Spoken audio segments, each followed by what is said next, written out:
Comprehension level adaptation of the content. I now understand the foundational principles of using exercise as a critical tool for enhancing longevity and quality of life.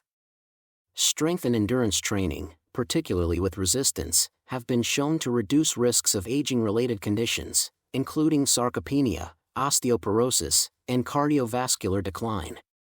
From Jacinto Bonilla's inspiring example, maintaining high-level fitness well into his late 70s, I've grasped that age does not necessarily limit physical vitality. Resistance training not only preserves muscle mass and bone density but also improves cognitive function and metabolic health. The key takeaways include the importance of incorporating regular, goal-oriented exercise routines, like weightlifting and steady-state cardio, tailored to improve metrics such as VO2 max and muscle mass. I also recognize the significance of proper supplementation and measurement tools, e.g., DEXA scans and VO2 max assessments, for tracking progress. These efforts culminate in better physical function, disease prevention, and an extended health span. By committing to consistent activity, even simple daily habits like walking 7,000 steps, I can bridge the gap between physical ability and longevity goals. Application level adaptation of Chapter 2. I've actively applied the principles of exercise to enhance my longevity and health. By incorporating resistance training, I've focused on maintaining and building muscle mass to prevent age-related decline, such as sarcopenia. I now work out at least 4 times per week, alternating between free weights and the tonal AI-enabled system for safe, effective strength training. This routine has allowed me to meet measurable goals, such as improving muscle mass and strength metrics with tools like the DEXA scan and InBody analyzer. For cardiovascular health, I've implemented steady-state Zone 2 cardio 3 to 4 times a week and high-intensity interval training, HIIT sessions for metabolic and mitochondrial efficiency. Using heart rate calculations, I ensure I remain within optimal zones for performance improvements. My workouts are complemented by a diet that includes 150 grams of protein daily and creatine supplementation to enhance muscle recovery and growth. Through these efforts, I've reduced my risk of falls, maintained metabolic health, and improved my VO max, which is a key predictor of longevity. I've also adopted strategies like walking meetings and using a standing desk to minimize sedentary behavior, aligning my daily habits with my exercise goals. My fitness benchmarks, such as push-ups, planks, and VO max levels, serve as ongoing motivators. With each improvement, I've turned these practices into actionable steps that directly contribute to my extended health span and vitality. Adaptation level adaptation of the content. I've mastered the ability to flexibly integrate exercise principles into various aspects of my life, ensuring they align with different goals, environments, and challenges. Whether at home, traveling, or in the gym, I adapt my routines to maintain consistency and effectiveness.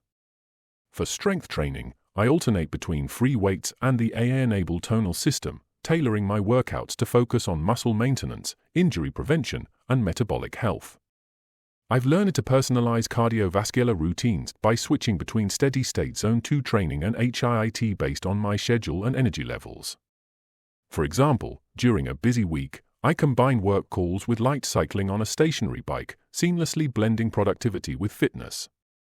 I also use heart rate zones to optimize my cardio intensity, adapting to my body's feedback to maximize results while avoiding overtraining. To ensure my efforts translate into tangible health outcomes, I track progress with tools like DEXA scans, InBody analyzers, and fitness benchmarks. I've also incorporated practices to counter sedentary behaviors, like walking meetings and standing desks, adapting to modern work-life challenges.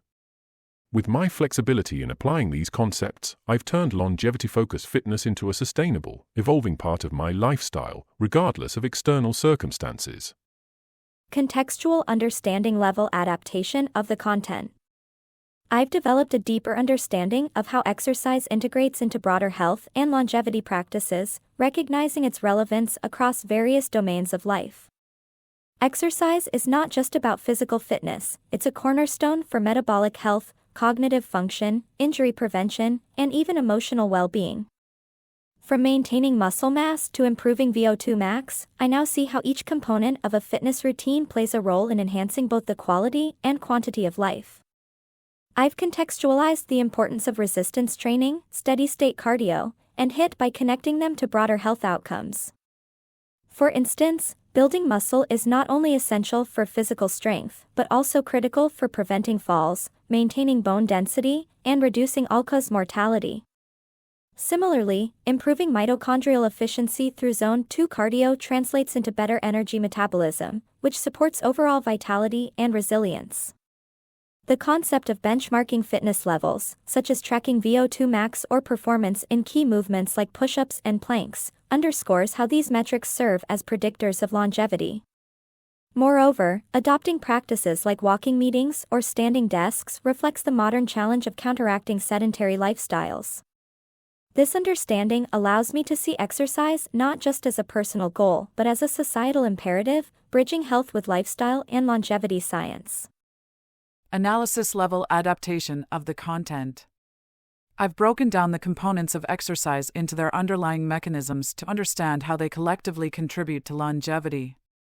Each type of exercise, resistance training, steady-state cardio, and high-intensity interval training, HIIT, serves a distinct purpose in improving physical and metabolic health. For resistance training, the science shows it's essential for maintaining muscle mass, which decreases by 3 to 8% per decade after age 30 and accelerates after 60. By incorporating heavy weightlifting into my routine, I target muscle fibers that promote strength and balance, reducing the risk of sarcopenia and falls. Additionally, resistance exercises enhance bone density and metabolic health by improving insulin sensitivity. Cardio, particularly Zone 2 steady-state training, strengthens the heart and improves mitochondrial efficiency. I've analyzed how maintaining a heart rate within 60 to 70% of my maximum supports sustained energy production and fat metabolism, directly benefiting endurance and reducing chronic disease risk. HIIT, on the other hand, targets anaerobic capacity, rapidly improving VO2 max and cardiovascular health in shorter, high-effort sessions. I've also examined how tracking tools like DEXA scans, in-body analyzers, and VO2 max assessments provide actionable data to optimize my routines. These metrics reveal relationships between body composition, metabolic health, and longevity. Understanding these connections enables me to fine-tune my approach for maximum effectiveness. Through this analytical lens, I see how the interplay of exercise, supplementation, example, creatine for strength and recovery, and daily habits creates a cohesive system that addresses the multifaceted nature of aging. Synthesis-level adaptation of the content. I've successfully combined the various principles of exercise, nutrition, and measurement into a cohesive system that supports my longevity goals. Resistance training is the foundation for building muscle mass, preventing sarcopenia, and enhancing metabolic health, while steady-state cardio and HIIT are integrated to optimize mitochondrial efficiency, cardiovascular function, and endurance. These components work together harmoniously, creating a balanced routine that addresses multiple aspects of physical and mental health. My approach blends science-backed practices like targeted supplementation, example, creatine to amplify strength and recovery, with modern tools such as the tonal system and VO2max assessments. By synthesizing these elements, I've developed a strategy that evolves with my needs, whether I'm traveling or working from home. Practices like walking meetings and standing desks extend my fitness efforts into everyday activities, turning movement into a lifestyle rather than a separate task. This integrated system not only strengthens my body, but also enhances cognitive function and emotional well-being, as shown by the release of myokines during exercise. By uniting these practices, I've crafted a sustainable and adaptive pathway to longevity that maximizes both the quality and quantity of my life.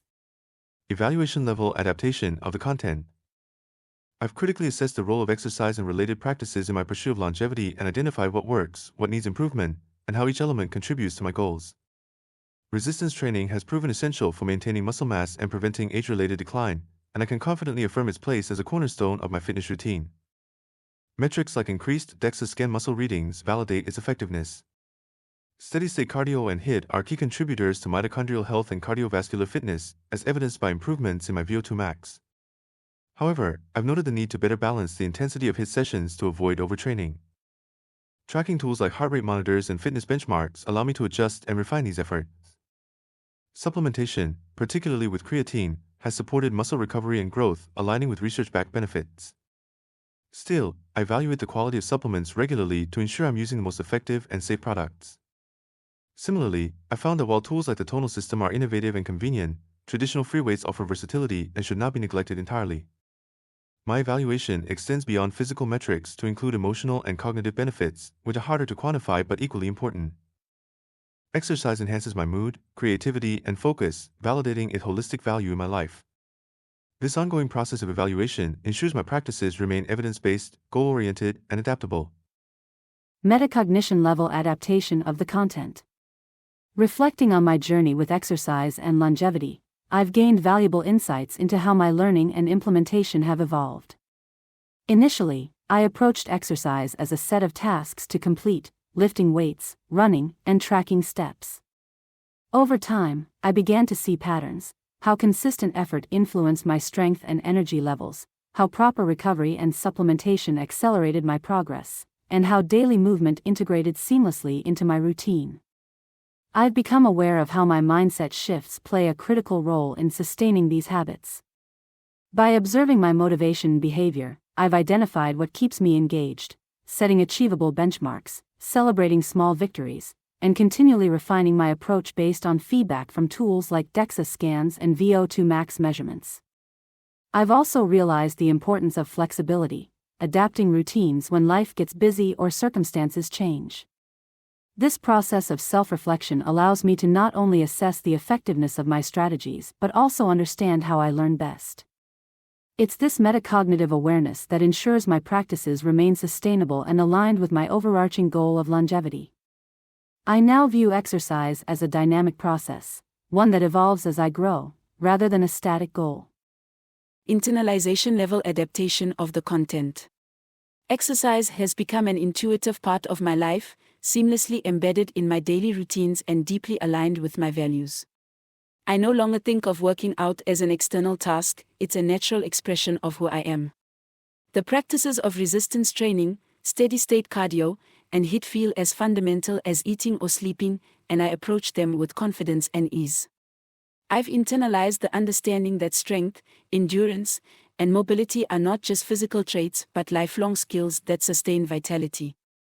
This mindset guides my actions. I move with purpose, knowing that every workout, step, and stretch contributes to my longevity. Tools like the tonal system, DEXA scans, and VO2 max assessments are no longer just tools, they're part of an ingrained feedback loop that keeps me in sync with my goals. The benefits of exercise now extend beyond physical health. I feel energized, resilient, and mentally sharp, effortlessly linking these outcomes to the effort I put into my routine. My decisions about movement, nutrition, and recovery are instinctive, rooted in a deep understanding of how my body thrives. This internalization has made longevity not just a pursuit but a way of life. Creativity and innovation level adaptation of the content. I've harnessed the principles of exercise and longevity to create new, personalized approaches that fit seamlessly into my unique lifestyle while addressing challenges innovatively. By blending traditional methods with modern technology, like the tonal system and heart rate tracking, I've designed workouts that are both efficient and adaptable. For example, I've turned work calls into Zone 2 cardio sessions by using a stationary bike, making the most of otherwise sedentary time. I've also developed creative ways to make fitness more engaging and sustainable. Gamifying my routines, such as competing with friends on fitness benchmarks or setting imaginative challenges, has transformed exercise into a source of excitement and connection. When traveling, I innovate by using bodyweight exercises, local outdoor spaces, or portable equipment to ensure consistency. Beyond physical fitness, I've linked exercise to mental stimulation and creativity. I use walking meetings or nature hikes to brainstorm ideas, integrating movement with problem solving. These approaches not only enhance my fitness but also enrich my overall productivity and well-being. My innovative mindset has turned exercise from a standard routine into a dynamic, ever-evolving practice that fuels both my body and creativity. Collaborative learning and sharing level adaptation of the content. Exercise and longevity practices have become more than just personal endeavors for me. They are now opportunities for collaboration and knowledge sharing. By engaging with others, whether it's through group workouts, shared fitness challenges, or discussions about exercise science, I've fostered a sense of community and mutual growth. I've found that teaching what I've learned not only reinforces my understanding but also inspires those around me to adopt healthier habits. For example, I've introduced friends and colleagues to the concept of Zone 2 cardio during walking meetings, turning what could be passive conversations into dynamic, health-enhancing experiences. Similarly, sharing tools like DEXA scans and personalized benchmarks has helped others see measurable progress, motivating them to stay committed. Collaboration has also deepened my learning. I've exchanged strategies with peers, tried new approaches inspired by their successes, and even co-developed fitness routines that cater to diverse needs. This shared journey fosters accountability, creativity, and a collective drive toward better health and longevity. Through collaboration, I've expanded the impact of my fitness journey beyond myself, creating a ripple effect that inspires others while strengthening my own commitment. Teaching and knowledge transfer level adaptation of the content. I've transitioned from practicing exercise principles for my own benefit to effectively teaching others how to implement them in their lives. By breaking down complex ideas into simple, actionable steps, I've empowered others to understand the importance of resistance training, cardiovascular fitness, and tracking metrics for longevity. Whether through one-on-one coaching, group workshops, or even casual conversations, I've shared the science and practicalities of fitness in ways that resonate with different audiences. Teaching has also allowed me to refine my own practices. When explaining concepts like Zone 2 cardio or the benefits of creatine supplementation, I've had to clarify my understanding, ensuring I can articulate the why behind each approach. This process has deepened my mastery and revealed new insights I might not have discovered otherwise. To make the lessons engaging, I've utilized storytelling, such as sharing the inspiring journey of Jacinto Bonilla, and personalized examples of how I've overcome challenges, like maintaining fitness while traveling. I've also provided tools and resources, such as VO2 max calculators and fitness benchmarks, to help others measure their progress and stay motivated. By transferring my knowledge, I've amplified the impact of my fitness journey, helping others take their first steps or refine their routines toward a healthier, more vibrant life. Unlearning and relearning level adaptation of the content. Through my journey with exercise and longevity, I've recognized the importance of unlearning outdated beliefs and embracing new, evidence-based practices. For example, I once believed that aging inevitably meant physical decline, but I've replaced this mindset with the understanding that resistance training and cardiovascular fitness can significantly slow, or even reverse, many age-related changes. I've also reevaluated traditional, one-size-fits-all approaches to fitness. By relearning the importance of personalization, like using tools such as the tonal system, VO2 max assessments, and DEXA scans, I've adopted strategies tailored to my unique needs and goals. This shift has been pivotal in optimizing my progress and sustaining motivation. Unlearning misconceptions about overtraining, dietary needs, and the role of recovery has also transformed my perspective. For instance, I've embraced the value of rest days and flexibility exercises, which I previously overlooked, to prevent injury and enhance overall performance. This process of unlearning and relearning has opened the door to continuous growth. I now approach fitness with curiosity, ready to challenge assumptions and adapt my methods as new knowledge emerges. It's not just about what I've learned but also about what I've let go to make room for more effective practices.